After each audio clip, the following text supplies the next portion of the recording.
Saudara, sore hari ini kita akan melihat firman Allah dengan tema Immanuel. Mari kita buka firman Tuhan dari Matius pasal yang pertama ayat 23. Matius 1 ayat 23 berkata demikian. Sesungguhnya anak darah itu akan mengandung dan melahirkan seorang anak laki-laki, dan mereka akan menamakan dia Immanuel, yang berarti Allah menyertai kita. Saudara, ini adalah kerinduan Allah dari kekekalan, bahwa dia ingin tinggal bersama-sama dengan kita umatnya. Haleluya.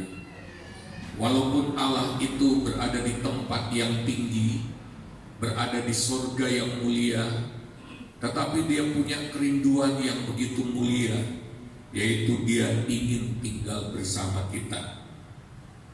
Apa berkat dari Immanuel, saudara? Yang pertama, berkat dari Immanuel adalah Allah membimbing kita. Keluaran pasal 33 ayat 15 berkata demikian. Berkatalah Musa kepadanya, jika engkau sendiri tidak membimbing kami, janganlah suruh kami berangkat dari sini. Jadi Musa berharap bahwa Tuhan berjalan beserta dengan umatnya. Tuhan membimbing mereka.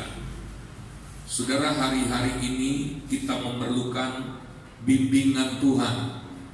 Karena salah mengambil keputusan, kita pasti mengalami persoalan dalam hidup kita. Yang kedua, dalam ayat 16, kalau Immanuel beserta dengan kita, maka Allah akan membuat kita berbeda dengan orang-orang dunia ini. Keluaran 33 ayat 16, dari manakah gerangan akan diketahui bahwa aku telah mendapat kasih karunia di hadapanmu, yakni aku dengan umatmu ini? Bukankah karena engkau berjalan bersama-sama dengan kami, sehingga kami, aku dengan umatmu ini, dibedakan dari segala bangsa yang ada di muka bumi ini. Saudara, Allah mendesain kita berbeda, dan yang akan membuat kita berbeda kalau kita mengalami penyertaan Allah. Tanpa penyertaan Allah, kita akan sama saja dengan bangsa-bangsa lain. Tapi coba bayangkan, saudara, rancangan Allah buat saudara dan saya adalah membuat sebuah perbedaan, sehingga kalau dilihat betul-betul kelihatan bedanya. Dia akan bedakan kita dalam perlakuannya terhadap kita. Dia akan bedakan kita dalam cara hidup. Dia akan bedakan kita dalam kemuliaan yang kita alami. Oleh sebab itu, kalau kita ingin berbeda, kalau kita ingin dibedakan, bukan sekadar berbeda, diperlakukan secara istimewa oleh Tuhan, maka kita harus memastikan bahwa Immanuel itu terjadi dalam hidup kita. Haleluya. Jadi nggak sama ya. Kalau orang dunia ketakutan, kita ikut ketakutan. Tuhan tidak merancang kita begitu. Kalau orang dunia yang tidak percaya Tuhan gelisah, kita ikut gelisah. Enggak. Tuhan tidak merancang kita begitu. Tuhan merancang kita harus beda.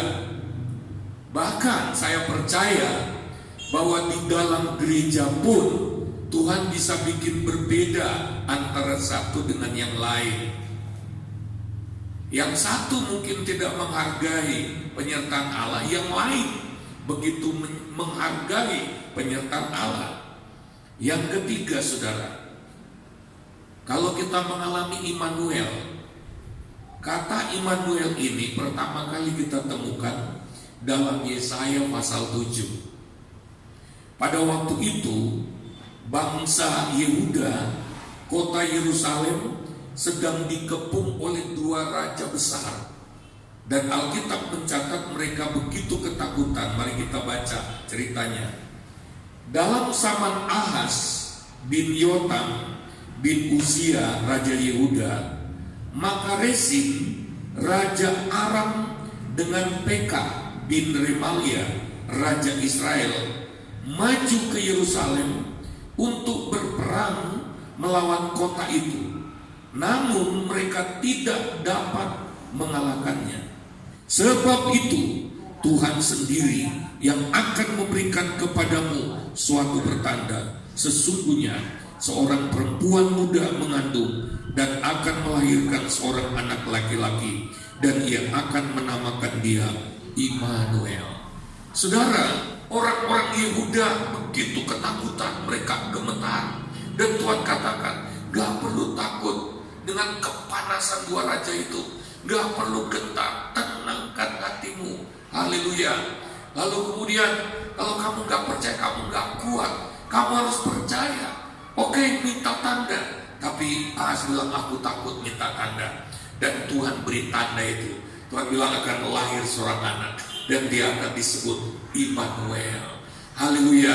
Artinya dari ayat ini saudara, bahwa Immanuel juga diberikan kepada kita untuk melindungi kita dari bahaya, dari serangan musuh, termasuk dari serangan COVID. Haleluya. Tuhan mampu melakukannya asal kita percaya kepada Tuhan. Haleluya. Asal kita penuhi apa yang Dia mau, saudara. Kalau kita baca dalam Matius 23 ayat 37. Matius 23:37 mulai, Yerusalem, Yerusalem, engkau yang membunuh nabi-nabi dan melempari dengan batu orang-orang yang diutus kepadamu. Berkali-kali aku rindu mengumpulkan anak-anakmu, sama seperti induk ayam mengumpulkan anak-anaknya di bawah sayapnya, tetapi kamu tidak mau. Akibatnya ayat 38, lihatlah rumahmu ini akan ditinggalkan dan menjadi sunyi. Akibat dari tidak menghargai, menyepelekan perlindungan Tuhan, saudara, maka Yerusalem tahun 70 dihancurkan oleh Jenderal Titus. Itu di dalam sejarah, di mana semua bait Allah tidak ada satu batu pun yang bisa tetap terletak di atas batu yang lain. Kenapa? Karena digali sampai ke dalam-dalamnya. Karena bait Allah itu penuh dengan emas, saudara. Jadi pasukan Jenderal Titus menggali semuanya, dan digenapilah apa yang dinubuatkan oleh Yesus, bahwa nanti satu saat tidak akan kamu lihat lagi ada satu batu pun saling terletak di atas yang lain, saudara. Kenapa, saudara? Karena waktu Tuhan mengumpulkan mereka, Tuhan bermaksud, berkerinduan, ayo anak-anakku, seperti induk ayam mencoba memanggil anak-anak, berkumpullah, berkumpullah. Tapi mereka tidak mendengarkan. Hari-hari ini ada seruan dari Allah buat kita semua. Mari kita berkumpul, berkomunitas. Haleluya. Gak perlu banyak-banyak orang, berkumpullah. Allah itu sangat senang memperlakukan anak-anaknya yang berkomunitas seperti induk ayam memperlakukan anak-anaknya, melindungi mereka di bawah sayapnya.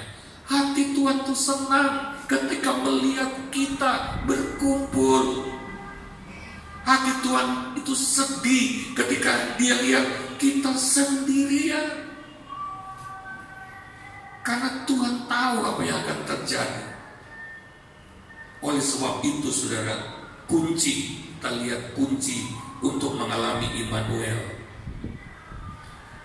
Saya ingin ingatkan, ini penting, saudara, karena kita sudah berulang-ulang kali diberitahu bahwa COVID ini belum apa-apa. Belum apa-apa. Saudara pulang rumah kembali baca kitab Ibrani, mulai dari ayat 5 ayat 6. Tuhan itu kalau mendisiplin, dia pakai tahapan, saudara. Yang pertama dia pakai nasihat. Perhatikan tuh baik-baik. Kalau nasihat nggak didengar, dia didik.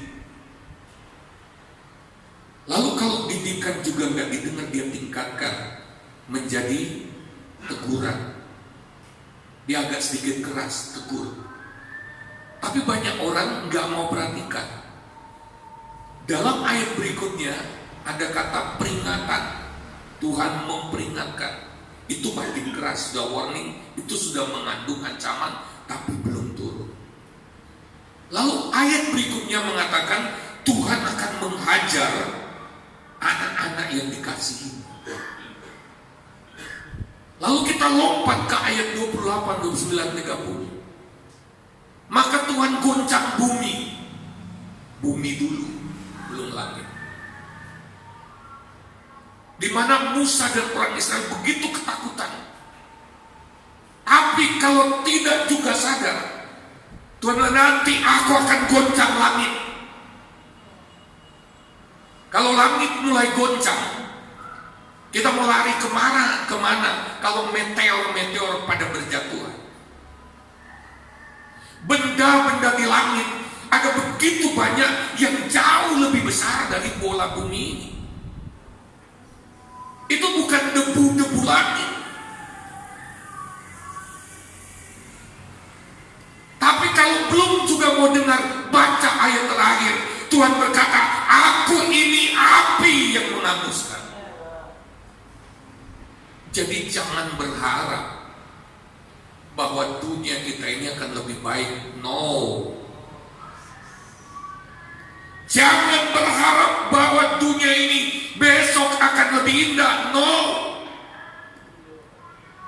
Karena Alkitab berkata, dosa akan bertambah-tambah. Dan itu akan membuat murka Allah juga menimpa. Kita tidak tinggal di dunia yang ada harapan.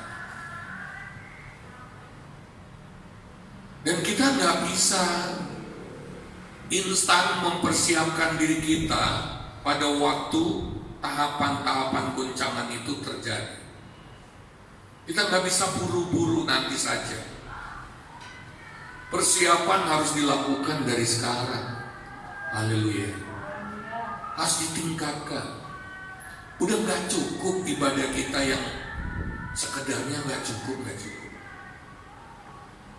Jujurlah pada diri kita sendiri. Seberapa meningkat rohani kita selama ini dengan mengandalkan ibadah yang ala kadarnya. Coba jujurlah pada diri kita sendiri. Sejauh mana kita meningkat? Ada perubahan nggak? Bertambah nggak kekuatan? Covid saja di Eropa itu sudah bermutasi, lebih galak, lebih liar. Dunia sedang berharap-harap Covid yang sekarang segera berhenti.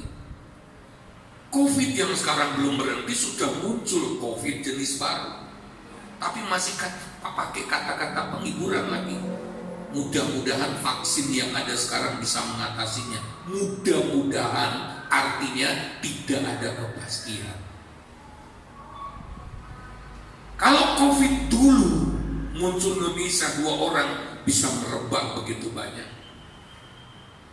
Ada jaminan bahwa Covid yang baru itu tidak akan merebak. Jangan main-main sama Tuhan. Dikasih yang enteng kok nggak mau sadar. Apa kita mau tunggu sampai hancur-hancuran? Tuhan memanggil kita, ayo datang. Datang dalam naungan. Jangan menyepelekan persekutuan dengan Tuhan. Kalau kita rindu Tuhan itu berdiam bersama kita, mari kita lihat Keluaran 25 ayat 8 sampai 9. Keluaran 25 ayat 8 sampai 9. Dan mereka harus membuat tempat kudus bagiku, supaya aku akan diam di tengah-tengah mereka. menurut segala apa yang kutunjukkan kepadamu sebagai contoh kemah suci dan sebagai contoh segala perabotannya. Demikianlah harus kamu membuatnya. Ayat ini mengindikasikan Tuhan membutuhkan sebuah tempat, sebuah rumah, sebuah kemah di mana Dia akan menetap. Jadi bukan asal datang ke tengah kita. Kita harus membuat sesuatu yang Tuhan itu betah di dalamnya. Di dalam ayat ini kita membaca tentang kemah suci. Nah, kemah suci ini, saudara, menggambarkan komunitas rohani. Saya tidak bisa lari dari tema ini, karena satu saat kita nanti akan sadar ternyata itu betul. Satu saat kita akan sangat memerlukan saudara seiman kita, karena kita tidak pernah dirancang untuk hidup sendiri, sehebat apapun. Kalau kita nggak segera sadar ini, kita akan kebingungan pada waktunya, saudara. Mari coba kita lihat 2 Korintus 6 ayat 16. 2 Korintus 6 ayat 16. Apakah hubungan baik Allah dengan berhala? Karena kita adalah baik dari Allah yang hidup. Menurut firman Allah ini, aku akan diam bersama-sama dengan mereka dan hidup di tengah-tengah mereka, dan aku akan menjadi Allah mereka, dan mereka akan menjadi umatku. Ini baik Allah. Firman Allah ini berkata, yes, aku akan diam di tengah mereka. Aku akan menaruh diriku di tengah-tengah mereka. Aku akan menetap bersama mereka. Oke, tetapi syaratnya bangunkan rumah. Apa itu rumah? Di dalam ayat ini, rumah itu di tengah-tengah mereka, di tengah-tengah komunitas mereka. Dan Tuhan berjanji begini, aku akan hidup. Kata hidup dalam ayat ini bahasa Inggrisnya berkata, aku akan walking di tengah mereka. Aku akan berjalan, aku akan bergerak dari satu orang ke orang yang lain. Karena Yesus ada di dalam tiap pribadi. Artinya saudara, kita akan mengalami Tuhan bekerja, Tuhan memanifestasikan dirinya sesuai keperluan kita. Ketika kita mengalami persoalan, Yesus akan bergerak ke kita melalui saudara seimanmu. Ketika saudara seimanmu memiliki kesulitan, Yesus di dalam dirimu akan bergerak ke dia, bukan mencolok dari hatinya, tapi dirimu yang datang kepadanya. Jadi lengan Yesus bagi orang itu. Akan ada persoalan-persoalan yang kau tidak akan bisa atasi sendiri. Akan ada masalah-masalah yang tidak mungkin kau bisa menangkan, kalahkan seorang diri,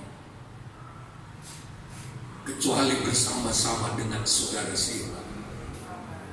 Selemah apapun dia, di dalam dia ada Yesus yang mau menolong dirimu.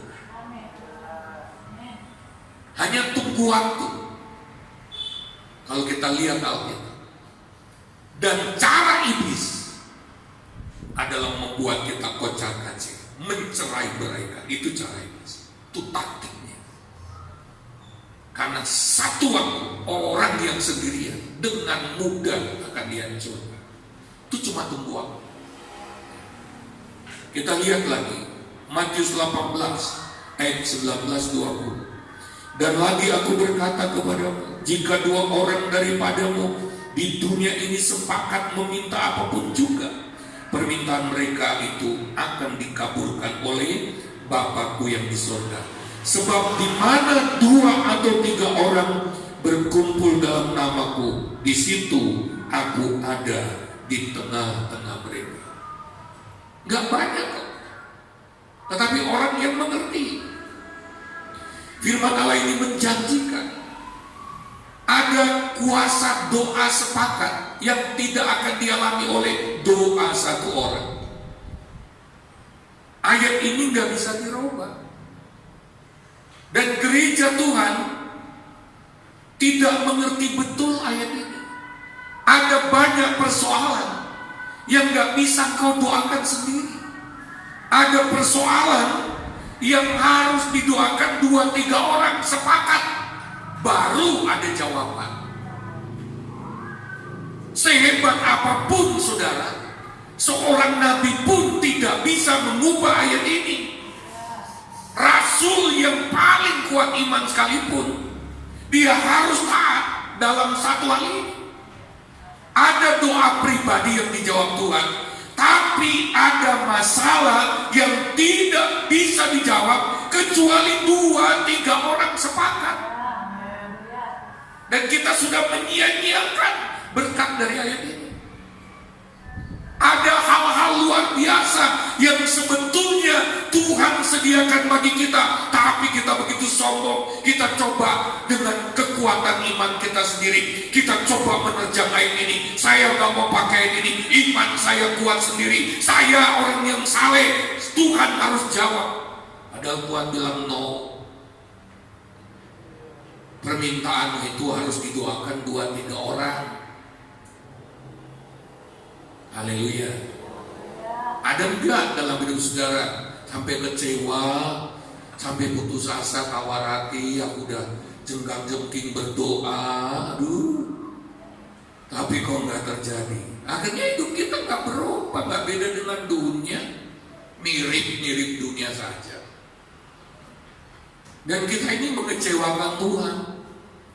Karena ini bukan untuk kepentingan kita, terus kita boleh berkata, aku sudah puas kok pas-pasan begini.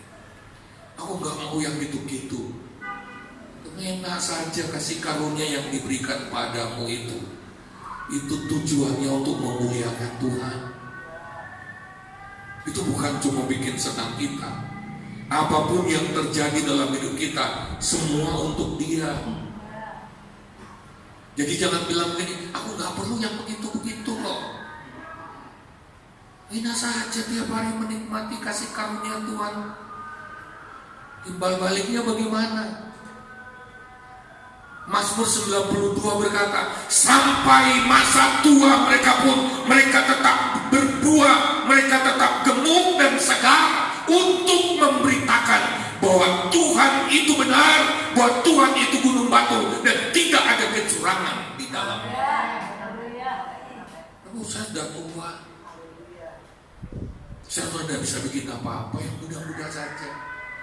Selama nafas masih ada di dalam badanmu, berarti itulah kesempatan untuk melayani Tuhan, untuk memuliakan Tuhan.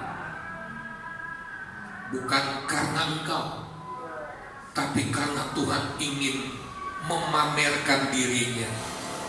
Karena Tuhan ingin menyatakan kemuliaannya. Dia gak peduli usiamu berapa. Kalau Dia tuntun engkau melakukan sesuatu, engkau tetap bisa produktif. Engkau tetap bisa melakukan sesuatu. Oleh sebab itu, jangan sok terlalu sederhana sampai menghalangi Tuhan yang ingin memakai hidup. Jangan sok rohani kelihatan rohani padahal enggak. Saya nggak perlu yang gitu-gitu. Saya sudah cukup. Mari kita baca ayat yang lain lagi. Ibrani pasal 10 ayat 1. Ini masih tentang kemah, tempat kediaman Allah. Ibrani 10 ayat 1, di dalam hukum Taurat hanya terdapat bayangan saja dari keselamatan yang akan datang. Jadi kemah suci itu cuma bayangan doang, dan bukan hakikat dari keselamatan itu sendiri. Karena itu dengan korban yang sama, yang setiap tahun terus-terus dipersembahkan, hukum Taurat tidak mungkin menyempurnakan mereka yang datang mengambil bagian di dalamnya. Karena cuma bayangan keselamatan yang akan datang. Tapi kata keselamatan itu yang saya petik di sini. Artinya, kalau kita ngerti maksud Tuhan, kita bangun tubuhnya, komunitas tubuhnya. Arti arti dari hidup dalam keselamatan akan melimpah kita alami. Kita kan orang-orang yang sudah diselamatkan katanya. Firman Allah berkata begitu. Tapi apakah kita mengalami seluruh isi paket keselamatan? Kan di dalam keselamatan itu banyak. Ada pengampunan dosa, ada penebusan dosa, juga ada kesembuhan, juga ada kelepasan. Keselamatan itu satu paket yang lengkap. Katakan bersama, paket yang lengkap. Di mana kita harusnya mengalami realitanya dalam keseharian. Kita mengalami Yesus, intinya itu. Kita alami Dia yang dahsyat sekali. Ya. Nah, ternyata firman Tuhan berkata, kalau kita mau mengalami Yesus, kita harus benar-benar erat menjadi satu tubuh. Bangun komunitas tubuh Kristus. Katakan bersama, bangun komunitas tubuh Kristus.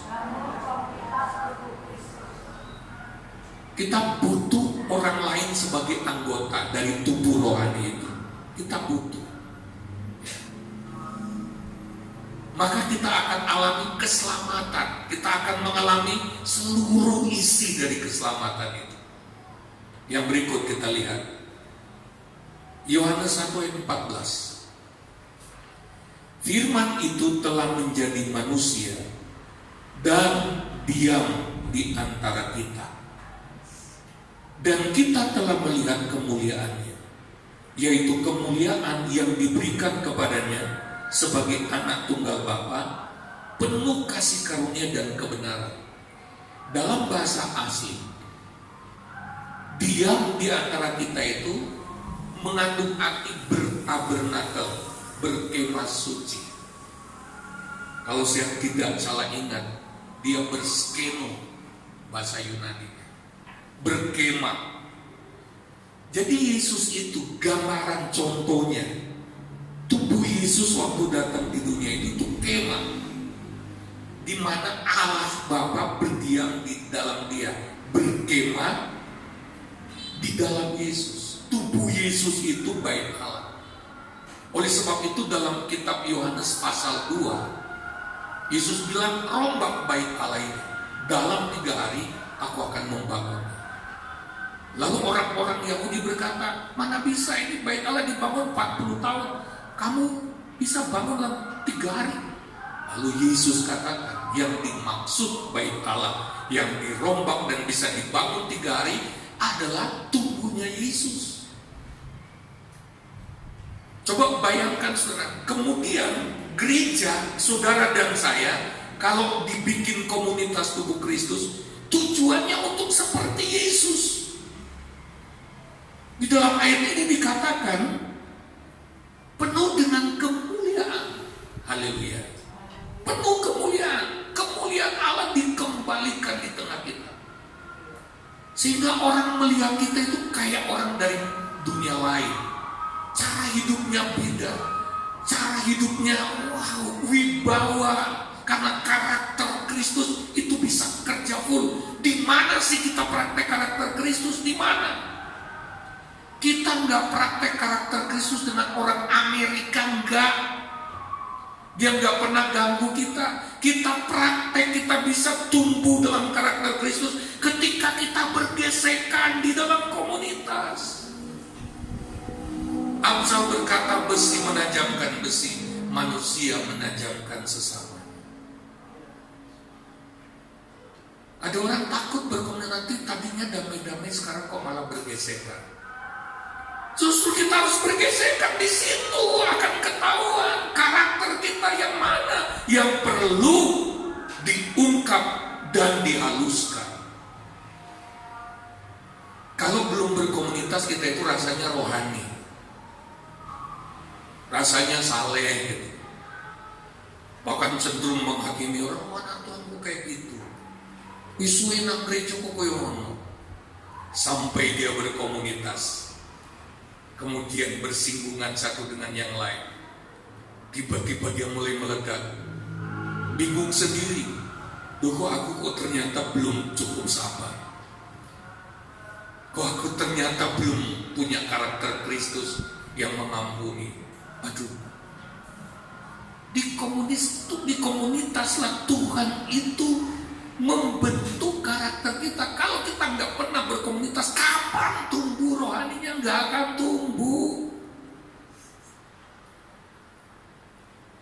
1 Korintus berkata, kita diberi minum di dalam satu tubuh yang sama, sehingga kita bisa tumbuh. Tanpa komunitas kita nggak bisa tumbuh. Kita sudah belajar Kolose pasal yang ketiga ayat yang ke-19. Kolose 2 ayat 19 maksud saya. Berpegang kepada kepala, diikat jadi satu oleh urat-urat dan sumsum, tubuh itu menerima pertumbuhan ilahi. Tanpa diikat jadi satu, nggak akan terima pertumbuhan ilahi. Tuhan memakai saudara seimanmu untuk mengalirkan pertumbuhan kepada dirimu. Itu sudah diatur begitu, nggak bisa. Kalau kita anteng-anteng lain, nggak berkomunitas, takut bergesekan, jangan-jangan Yesus datang tuh dia dapati kita itu masih kanak-kanak rohani, dan itu bahaya. Kalau sampai Yesus datang masih bertahan, seperti anak kecil nggak akan tahan dengan masalah-masalah besar, begitu juga anak Tuhan yang masih anak rohani, anak kecil secara rohani, tidak akan tahan. Oleh sebab itu, mari kita bangun komunitas. Haleluya. Kolose 1 ayat 27 berkata, kepada mereka Allah mau memberitahukan betapa kaya dan mulianya rahasia itu di antara bangsa-bangsa lain, yaitu Kristus ada di tengah-tengah kamu, Kristus yang adalah pengharapan akan kemuliaan. Kristus ada di tengah-tengah kamu, bukan hanya dalam hatimu, di tengah-tengah kamu beberapa orang. Itu pengharapan akan kemuliaan. Kita begitu rindu mengalami kemuliaan Allah, tapi yang kita alami hanya kesumpahan hidup. Kenapa? Kita belum menggenapkan ayat ini. Yesus ada di hati kita, tapi bukan di tengah-tengah kamu. Karena kita tidak menghargai karunia orang lain. Kita nggak menghargai Kristus yang ada di orang lain. Kita menjadi orang yang sok rohani atau sok monopoli. Yesus pokoknya kue sepenuhnya, aku nggak butuh dari orang, nggak butuh kamu dari orang lain. Nyatanya Kristus ada di orang lain. Nyatanya karunia-karunia roh dibagi-bagi ke orang lain. Kita tidak memiliki semua manifestasi Kristus. Haleluya. Jadi ketika kita memerlukan Kristus, demonstrasi kasih dan kuasanya, kita berdoa, kita tidak mengalaminya, karena ternyata Kristus yang kita perlukan akan nyata melalui pelayanan orang lain, melalui karunia orang lain. Lalu kita menantang Tuhan, Allah aku tidak perlu orang seperti itu. Tanpa kita sadar kita berkata, aku tidak perlu engkau Yesus yang di orang itu. Yang kedua, kita menghindar dari tujuan mulia, dari apa yang Tuhan ingin dari hidup kita, dari orang lain, yaitu Dia ingin mendemonstrasikan kemuliaan. Kita menyia-nyiakan fasilitas kerajaan Allah yang begitu dahsyat ini. Lalu kita mencoba menghadapi dunia ini dengan kekuatan kita sendiri, mengabaikan prinsip-prinsip yang sedang diajarkan oleh firman Allah. Kita lihat Ibrani 8 ayat 5. Ibrani 8 ayat 5 berkata, pelayanan mereka adalah gambaran dan bayangan dari apa yang ada di sorga, sama seperti yang diberitahukan kepada Musa ketika ia hendak mendirikan kemah. Ingatlah, demikianlah firman-Nya, bahwa engkau membuat semuanya itu menurut contoh yang telah ditunjukkan kepadamu di atas gunung.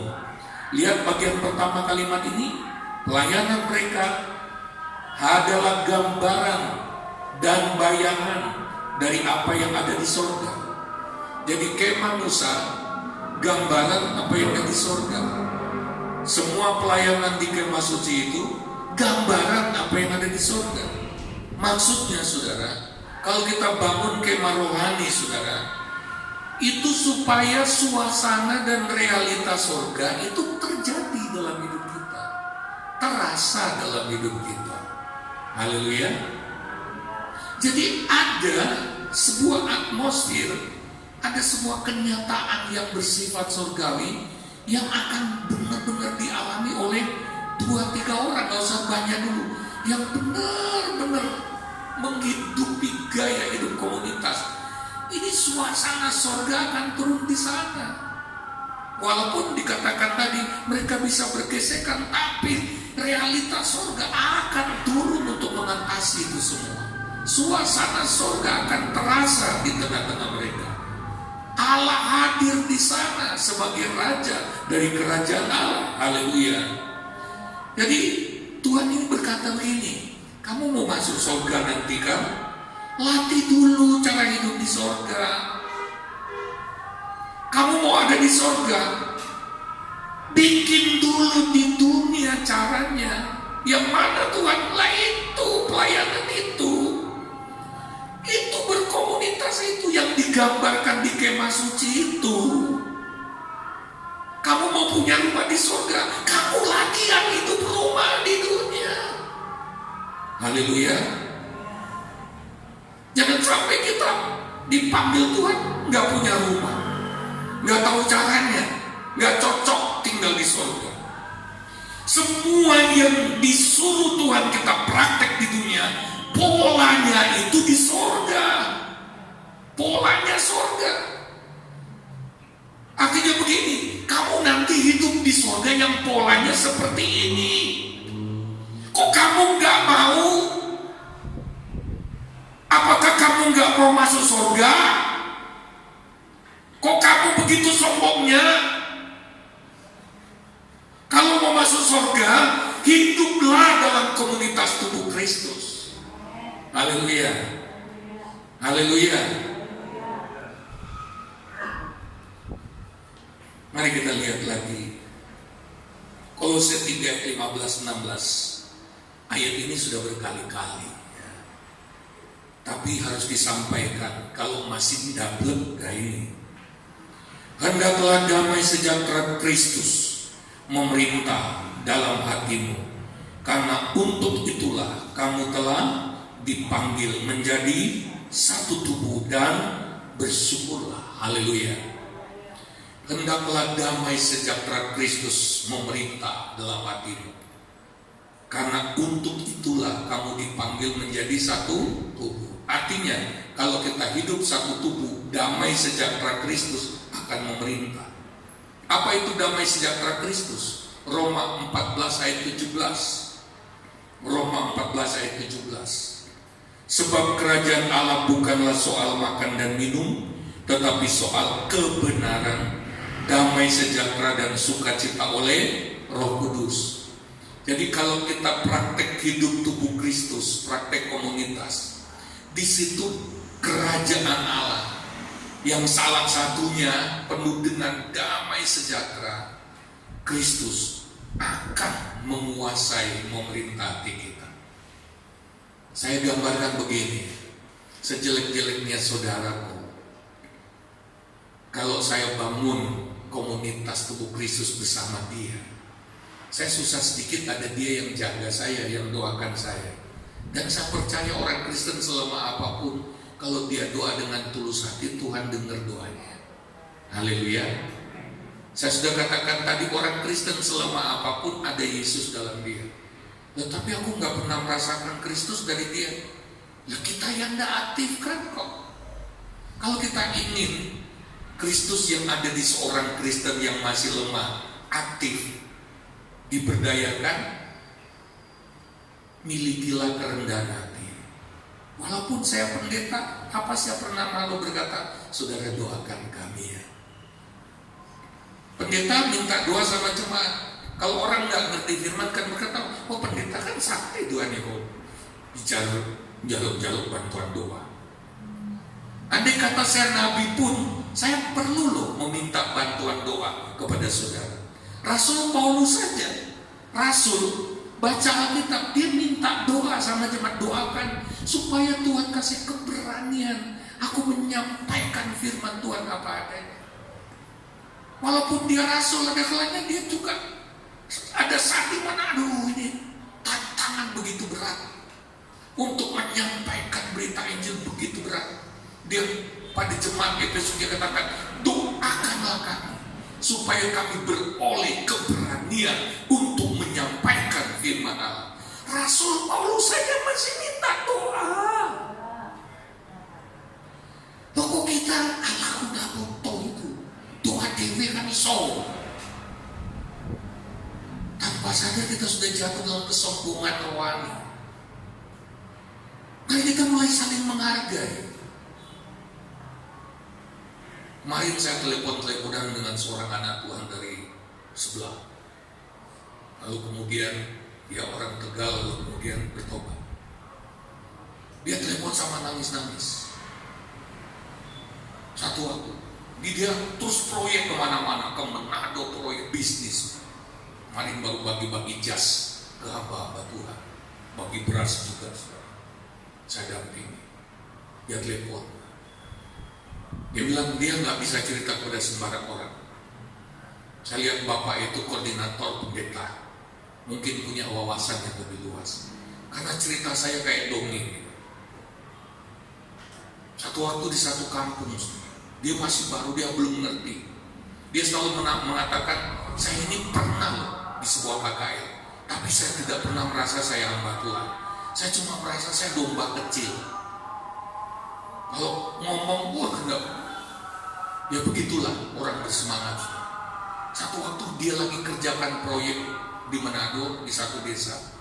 Lalu di situ ada ibu yang sudah berulang kali merendam anaknya yang lumpuh di air panas. Maksudnya supaya sembuh. Sudah berbulan-bulan dan berjam-jam di situ. Satu waktu saudara ini bapak ini datang ke sungai itu. Dan ibu itu lagi rendam anaknya. Tiba-tiba saudara, di hatinya itu nantang Tuhan. Tuhan kan berkuasa. Masa membiarkan orang seperti ini? Tapi dia orang belum percaya Tuhan. Lalu dia datang menghampiri, dia tumpang tangan asal saja. Dan apa yang terjadi? Nggak sembuh saudara, nggak sembuh benar. Tapi setelah berapa jam kemudian, orang kampung yang mengawasi ibu ini mencoba mencari ibu itu di sungai. Sudah lama dicari, nggak ada ibu itu. Lalu kemudian ditanyakan sama bapak yang tadi, Pak, lihat nggak tadi ibu itu di sungai? Nah iya, itu ada tadi. Begitu pergi ke kampung, orang-orang teriak, ya anaknya sudah sembuh, anaknya sudah sembuh. Dan kalanya ketika kita berdoa nggak terjadi apa-apa. Karena Tuhan nggak mau bikin kita sombong. Ketika saya berdoa, saya belum tentu lihat orang yang saya doakan itu sembuh seketika, belum tentu. Tetapi Yesus di dalam saya itu kan yang hebat. Kalau nggak sembuh ya Yesus nggak sembuhkan. Kalau sembuh ya bukan saya, Yesus yang sembuhkan. Ingat, ini Bapak belum tahu apa-apa. Dia cuma asal praktek saja. Oleh sebab itu, mari kita hargai Yesus di orang lain. Jangan karena orang itu miskin, lalu kita pikir begini, oh dia saja masih saya bantu. Ya memang demikian caranya hidup bertumbuh Kristus. Bukan engkau yang bantu dia, tapi Yesus dalam dirinya yang bantu kebetulan dia. Ada bagian persoalan yang lain yang mungkin dia yang harus bantu. Mungkin bukan dengan uang, tapi hanya dengan doa. Haleluya. Cuma karena kita nggak percaya, masa sih anak Tuhan yang begitu, masa sih, baru kemarin sore, kalau dia punya Yesus dalam dirinya, Yesus dalam dia bisa beraksi, bisa action melalui dia untuk menyatakan kuasa. Ini modal, ini dasar-dasar untuk bangun komunitas. Kecuali kita itu sombong semua. Isinya, masa aku bergegep begini kok cerita persoalan sama orang itu. Lah kalau dia nggak tahu prinsip komunitas yang diajarkan ke kita, memang enggak. Terus apa yang harus dilakukan? Ya kita. Dia nggak tahu, ya kita yang batasi diri, tapi kita yang bangun komunitas dengan dia. Sampai dia merasakan, kok sejak bergaul sama kamu, aku bertambah maju, aku berubah, kok aku banyak mendapatkan jawaban. Dia belum tahu itu komunitas. Kita yang berhati-hati, kita yang harus bangun. Komunitas nggak diberikan kepada kita, kita disuruh bangun. Haleluya. Dengan siapa? Dengan siapa saja. Kan membangun komunitas itu adalah pertama bangun hubungan, nyatakan Kristus. Kalau dia punya persoalan, kita dulu yang doakan. Kalau kita belum percaya nggak apa-apa, sampai Tuhan mulai pakai dia, karena kita layani dia. Jadi bangun komunitas itu cari orang. Haleluya. Ini kekuatan yang Tuhan sediakan bagi gereja ke depan. Benar, ini kekuatan. Masa kita belum sadar juga selama ini kita DWA, ya gitu-gitu aja. Lanjut saudara, Efesus 3 ayat 18, ayat terakhir dan 19. Aku berdoa supaya kamu bersama-sama dengan segala orang kudus dapat memahami betapa lebarnya dan panjangnya dan tingginya dan dalamnya kasih Kristus, dan dapat mengenal kasih itu sekalipun ia melampaui segala pengetahuan. Aku berdoa supaya kamu dipenuhi di dalam seluruh kepenuhan Allah. Lihat saudara, Tuhan membuka kesempatan kita mengalami panjang, lebar, tinggi, dalam semua dimensi kasih Kristus. Tuhan ingin nyatakan ke kita. Tapi perhatikan kalimatnya. Aku berdoa supaya kamu bersama-sama dengan segala orang kudus. Coba katakan bersama-sama. Tidak ditulis aku berdoa supaya kamu mengalami kasih Kristus dewean. Enak saja.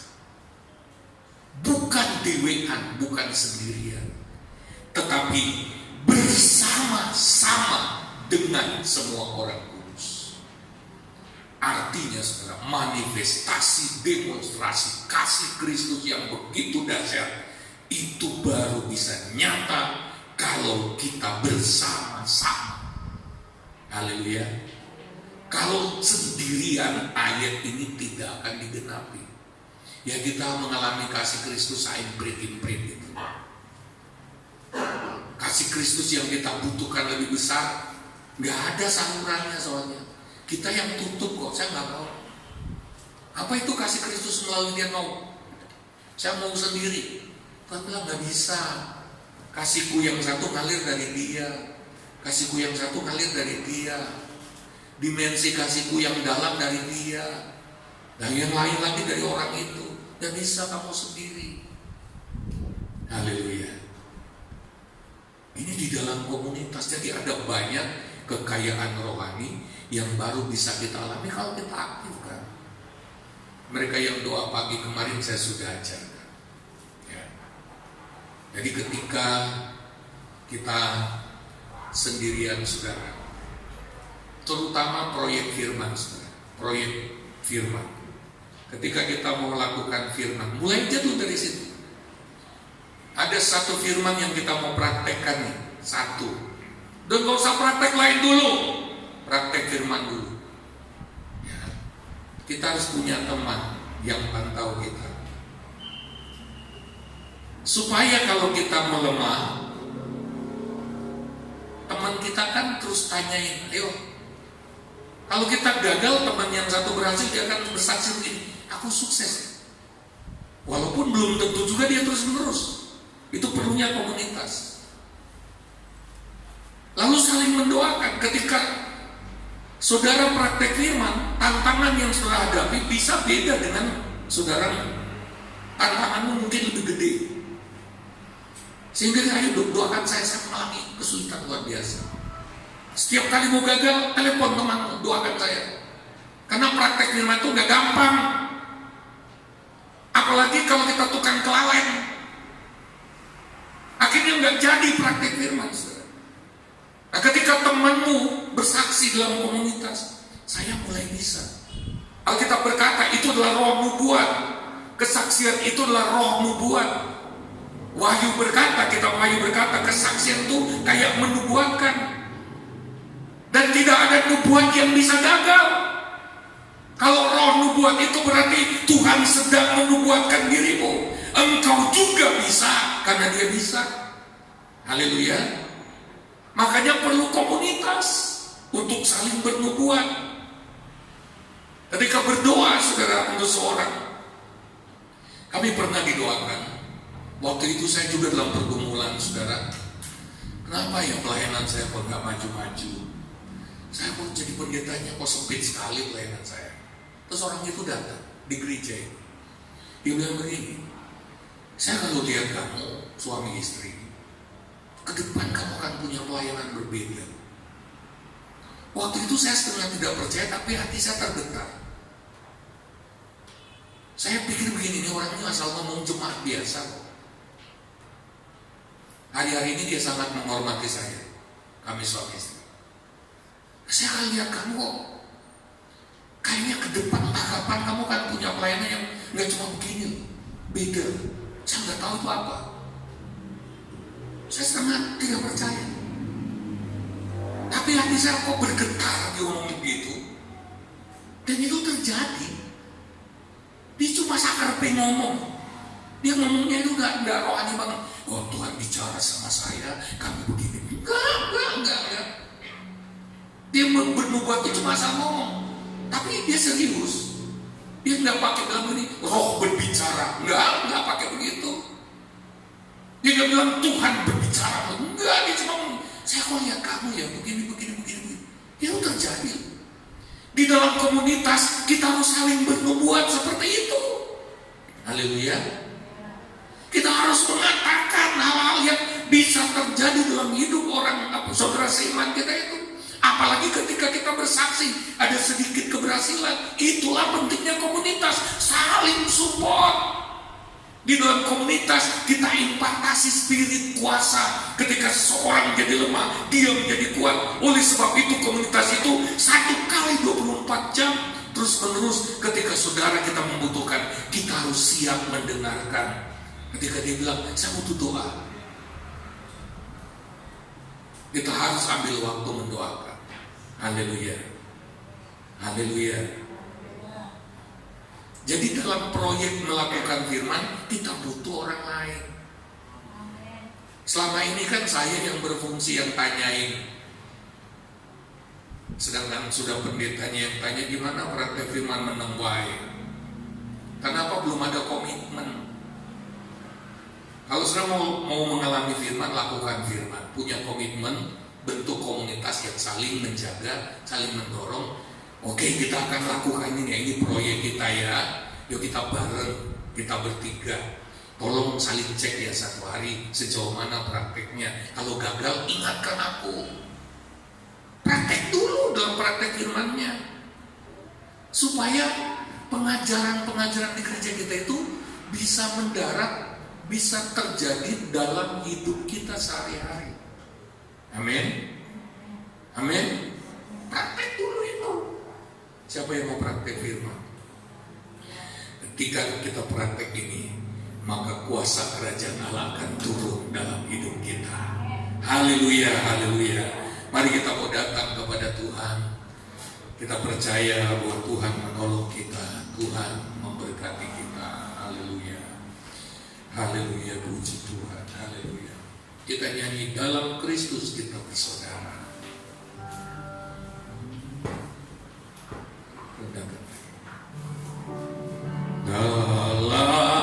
Kristus, kita bersaudara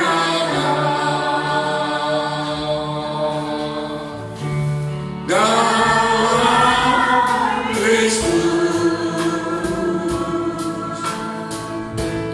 kita bersaudara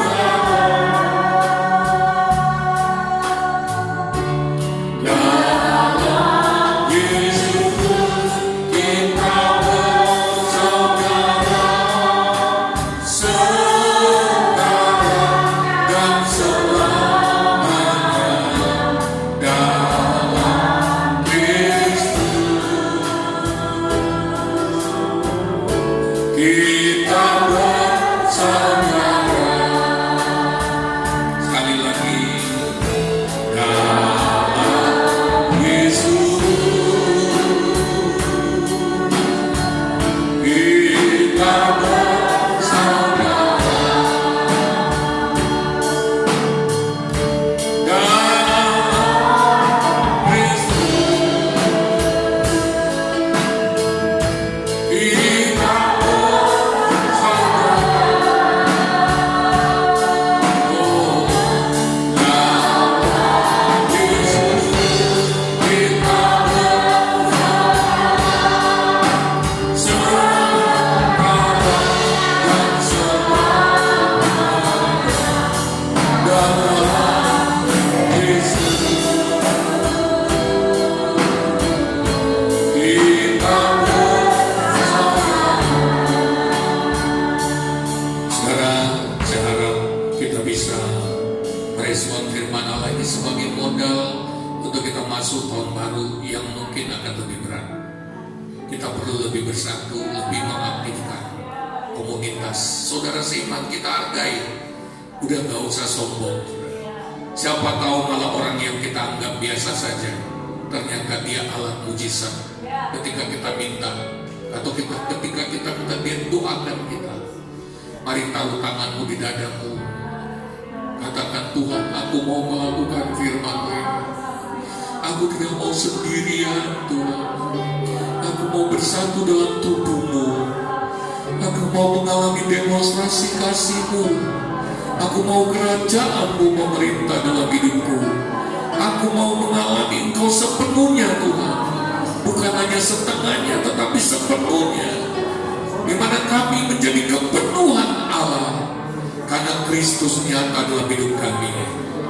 Tuhan, aku terima kebenaran firman-Mu dan aku akan melakukannya, bukan dengan kekuatanku, tapi dengan kasih karunia-Mu. Terima kasih Bapa, dalam nama Tuhan Yesus Kristus. Haleluya, haleluya, amin.